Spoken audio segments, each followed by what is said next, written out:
अभी हाल ही में आप लोगों ने देखा होगा, आम आदमी पार्टी की तरफ से इसुदान गढ़वी को गुजरात में सीएम यानी कि मुख्यमंत्री चेहरा घोषित कर दिया गया। और आम आदमी पार्टी का एक फॉर्मूला कह लीजिए, ये जनता से सलाह लेती है, उसके बाद आप देखिए जो जनता जिन्हें ज़्यादा वोट देती है उसी को चीफ मिनिस्टर का चेहरा घोषित कर देते हैं। और आम आदमी पार्टी वैसे भी आप देख रहे हैं कि बहुत तेज़ी से विस्तार कर रही है। आम आदमी पार्टी की बात करें तो आप सभी जानते हैं कि 26 नवंबर 2012 में अन्ना आंदोलन के बाद इसकी स्थापना हुई थी।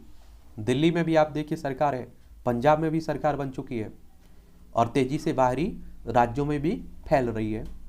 एक बार पहले आप लोग गुजरात को देख लीजिए, और गुजरात की बात होती है तो गांधीनगर इसकी राजधानी है। इसकी अंतर्राष्ट्रीय सीमा पाकिस्तान से लगती है, राज्यों में राजस्थान, मध्य प्रदेश, महाराष्ट्र से लगती है। और गुजरात को 1 मई 1960 में राज्य बनाया गया था। यहाँ विधानसभा में 182 सीटें हैं, राज्यसभा में 11 सीटें हैं, लोकसभा में 26 सीटें हैं।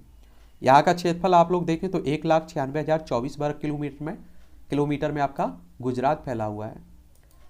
और देखिए मुख्यमंत्री की बात करें हम लोग तो संविधान का आप लोगों ने अनुच्छेद 164 पढ़ा होगा, आर्टिकल 164। ये कहता है कि मुख्यमंत्री की नियुक्ति राज्यपाल के द्वारा की जाएगी और राज्यपाल उस व्यक्ति की नियुक्ति करेगा मुख्यमंत्री के रूप में जिसके पास विधानसभा में बहुमत होगा। देखिए अब अरविंद केजरीवाल के द्वारा भली सीएम चेहरा घोषित कर दिया गया हो, अब देखिए यहाँ की जनता को तय करना है। अगर इन्हें बहुमत मिलता है तो ये चीफ मिनिस्टर बन जाएंगे, ठीक है। लेकिन एक बात आप लोग जान चुके हैं कि आम आदमी पार्टी ने गुजरात में हवा तो बना दी है। देखिए हर जगह बात भी होने लगी है आम आदमी पार्टी की। और अगर हम लोग इसुदान गढ़वी की बात करें तो इनकी कहानी देखते हैं। और 10 जनवरी 1982 को गुजरात की पिपलिया में जन्मे इसुदान गढ़वी पेशे से एक पत्रकार भी हैं। और इसुदान गढ़वी के राजनीतिक करियर की बात करें तो 14 जून 2021 को इन्होंने आम आदमी पार्टी के संयोजक और दिल्ली के मुख्यमंत्री अरविंद केजरीवाल की उपस्थिति में पार्टी की सदस्यता ली थी। उन्हें गुजरात में आपके जमीनी नेता के रूप में पहचान मिली हुई है और गुजरात में आम आदमी पार्टी के सीएम फेस बन चुके हैं। और गुजरात के देवभूमि द्वारका जिले से आते हैं और शुरुआती पढ़ाई इन्होंने जाम खम्बालिया से पूरी की है।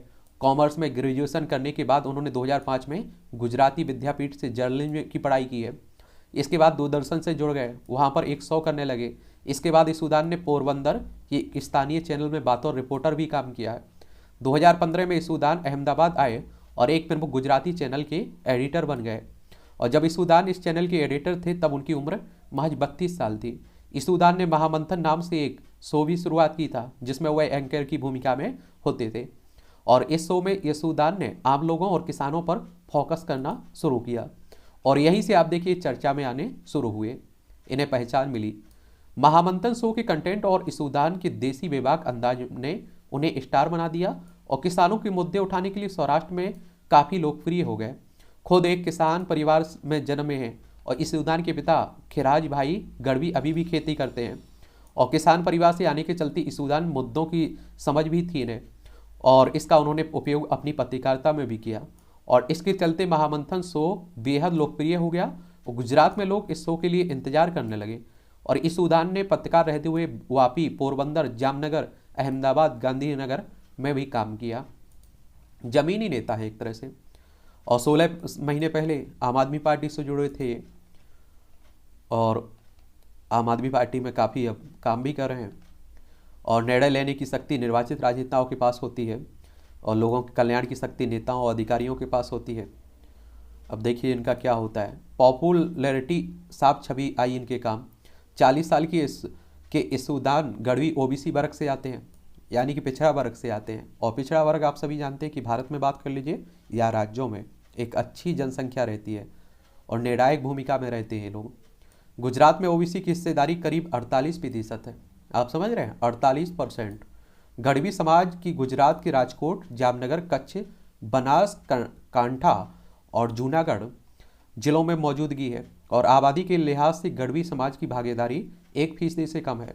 और आम आदमी पार्टी के सीएम फेस बनने में इसुदान गढ़वी की लोकप्रियता और साफ छवि काम आई है।